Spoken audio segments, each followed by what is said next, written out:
Buenos días, queridos hermanos, amigos, pastores. Le damos la bienvenida en este domingo hermoso. ¿Sabe por qué le digo hermoso? Porque estamos en la presencia de ese amado Dios. Por eso está en el mejor lugar, escuchando esta palabra que van a traer los hermanos, la alabanza, y unido, en unidad, vamos a buscar la presencia de nuestro amado Dios.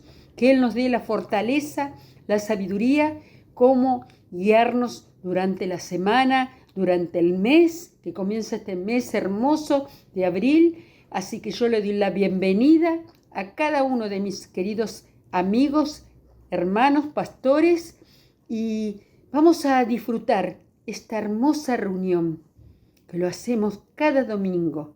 En el nombre de Jesús. Amén. Hay victoria. Amén.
Josué? ¿Por qué Josué? Hay un gran filósofo dinamarqués ya fallecido del siglo pasado, llamado Søren Kierkegaard, Y él dijo algo que yo leí hace unos cuantos años, pero que me ha impactado al punto de que casi permanentemente viene a mi mente la idea aquella. Y él dijo, a menos de que nos preguntemos por qué sobre algo, por qué no estamos realmente pensando. Básicamente hablando lo que dice, solamente cuando usted se pregunta por qué algo, cuestiona, trata de entender la razón, la motivación, qué hizo posible, la causa de algún suceso determinado, cuando se empieza a preguntar realmente por qué, es que realmente en ese momento están comenzando a pensar. Entonces yo me pregunto por qué. Yo me pregunto por qué Messi. Y a mí me hubiera gustado estar en lugar de Messi. No ahora, hace unos años atrás. Pero no, jugué mucho. Me decían que jugaba bien, pero no. No pasé de amateur. ¿Por qué Messi y yo no? ¿Entiendes de lo que se trata? Es decir, Messi debe tener algunas características que yo no tengo, que nunca tuve. ¿Por qué Messi sí y yo no? Yo me pregunto, ¿por qué Einstein sí y yo no? Einstein debe haber tenido algo que yo no tengo, sin duda. ¿Entienden? Para ser Einstein. ¿Por qué él sí y yo no? ¿Por qué Martín Lutero sí y yo no? ¿Por qué Wesley sí? ¿Por qué Bruno Radi sí? ¿Por qué Carlitos Robin sí y yo no? ¿Entienden de lo que les digo, de lo que les estoy hablando? Sí, yo quiero entender por qué unos sí y otros tal vez no, porque es una pregunta clave para nuestra vida, es una pregunta fundamental, no es una simple pregunta retórica, no me lo pregunto por simple curiosidad, yo quiero una respuesta realmente. Porque si yo tengo la respuesta, yo puedo disponer, preparar mi vida, mi corazón, mi mente, mi espíritu, añadir o procurar que Dios añada a mi vida las condiciones que me haga a mí también apto, como a Josué. Inclusive yo me puedo preguntar cosas más detalladas y específicas. Por ejemplo, ustedes recordarán lo que pasó cuando fueron a Cades Barnea los 12. Y no solamente Josué vino con un reporte positivo, también Caleb. Entonces yo me pregunto, ¿por qué Josué sí, Caleb no? ¿Han leído la historia, verdad que sí? A ver.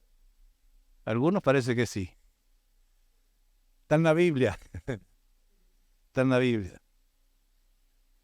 ¿Por qué Josué sí y no tú o yo? Bueno, yo veo algunas cosas en estos versículos que leí que revelan claramente por qué Dios pudo usar a Josué, y tal vez esta mañana pueda ayudarnos a nosotros para que también Dios a nosotros pueda utilizarnos. Y si te está utilizando, utilizarte muchísimo más. La primera cosa que yo vi cuando leí el pasaje es que obviamente Josué era un hombre lleno del Espíritu Santo. Claro, usted va a decir, ¿y por dónde iba a empezar el pastor Daniel, verdad? Era un hombre lleno del Espíritu. Lo dice en Números 27, 18. Pueden leerlo luego en casa. Se le llama en algunos lugares espíritu de sabiduría, también al mismo espíritu, al Espíritu de Dios, al Espíritu Santo. Lo dice en Deuteronomio 34, 9. También nos dice que era un hombre lleno del Espíritu. Miren, el Espíritu Santo siempre estuvo activo en la tierra. De hecho, en la creación. Siempre. Pero no fue sino hasta Pentecostés, mucho tiempo después, unos apenas 2000 años atrás aproximadamente, que el Espíritu Santo descendió sobre un grupo de creyentes en particular. Nos dice el libro de Hechos que eran unos 120 aproximadamente. Pero en el Antiguo Testamento ya estaba moviéndose el Espíritu Santo. Nos dice que era aquel que trajo orden al caos inicial, moviéndose sobre la faz. En el principio, en la creación. Nos dice que el Espíritu Santo de tanto en tanto tomaba a algunos hombres y les llevaba a hacer cosas portentosas, poderosísimas, que nadie podría hacer por su propia capacidad, habilidad, inteligencia o fuerza física, inclusive como en el caso de Sansón. Era el Espíritu Santo que tomaba a algunos para que profetizaran, para que dieran el mensaje de parte de Dios al pueblo. Era el Espíritu Santo que permitió hacer algunas cosas a Elías, que el hierro de un hacha flotara. Cosas imposibles para el ser humano común. Es ese Espíritu Santo el que ayudó a Josué. Es el Espíritu Santo que le ayudaba a Josué a ver cosas que otros no veían.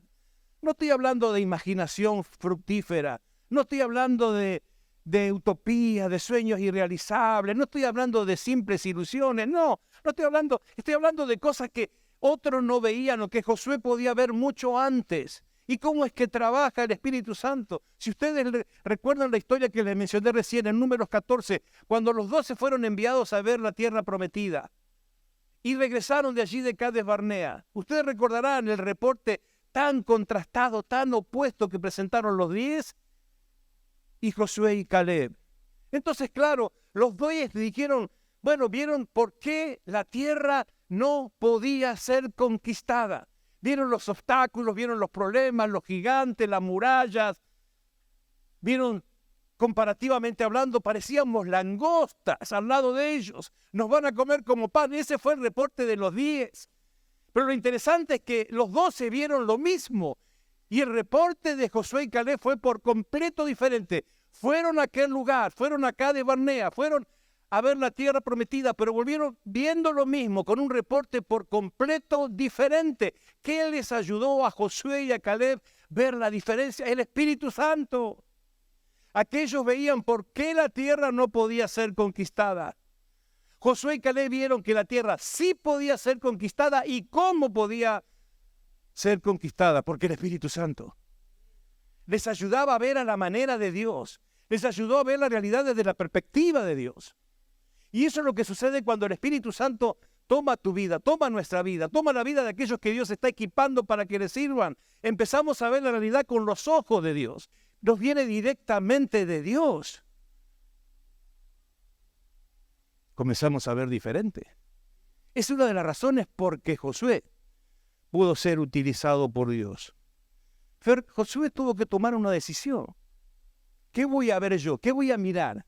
¿Desde qué perspectiva, qué filtro voy a utilizar para mirar la realidad? ¿Voy a mirar con los ojos de los 10 o voy a mirar con los ojos del Espíritu que me ha dado Dios? ¿Entienden? Hay que tomar la decisión. ¿Cómo tú ves la realidad que te rodea? ¿Cómo ves Moreno? Yo siempre lo vi complicado a Moreno. ¿Qué ves tú? ¿Qué ves tú? ¿Eso es lo que miras? No. No podemos ver únicamente eso. No negamos que exista, que es parte de la realidad, pero Dios está haciendo algo mucho más grande, mucho más poderoso. Por eso quiero que veamos algo mucho más serio, más transformador que lo que los noticieros o los políticos o nuestra limitada capacidad muchas veces nos permite ver. ¿Qué define tu realidad? Es una pregunta más íntima, más directa. ¿Qué define tu realidad? A ver, te lo pregunto de otra manera. ¿Qué eres tú? ¿Qué eres tú? ¿Qué eres tú? Albañil, empleado municipal, maestro, doctor, enfermero, enfermera. ¿Qué eres? ¿Qué nos define a nosotros? Esa es la pregunta seria. A mí me define mi encuentro con Cristo. Es decir, eso es lo que soy por encima de todas las cosas. Es lo que en primer lugar soy. En primer lugar soy un hijo de Dios. Eso es lo que me define a mí. ¿Entienden? Es decir, a partir de ahí es donde yo empiezo a analizar el contexto, el mundo, la realidad en la que estoy inmerso. En primer lugar, soy un hijo de Dios, eres una hija de Dios, y a partir de ahí es que tiene que mirar el mundo que te rodea. No dejes que te confundan, no dejes que te limiten la visión, la perspectiva de la realidad en la que vives.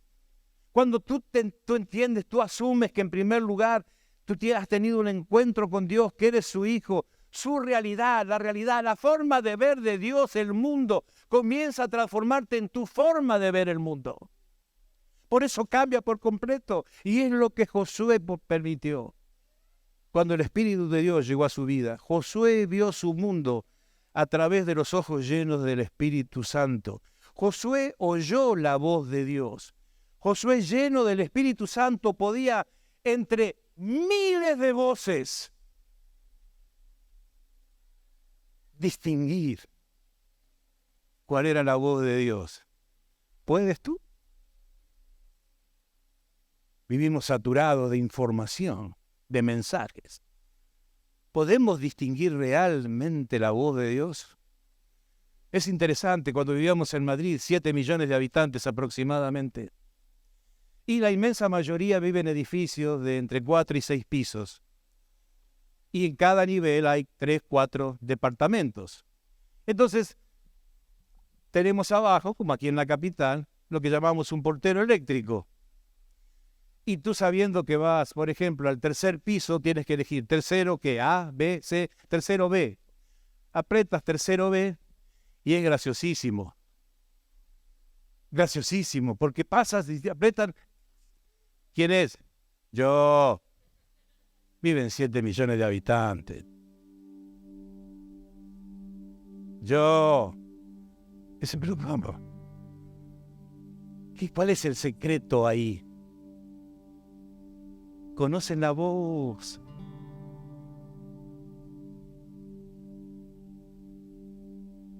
¿La conoces? ¿La conoces?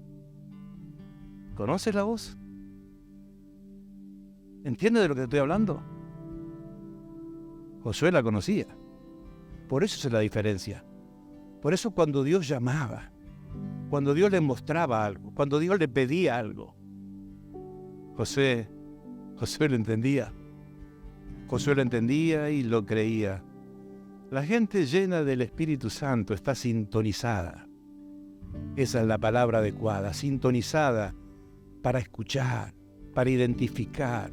Es sensitiva.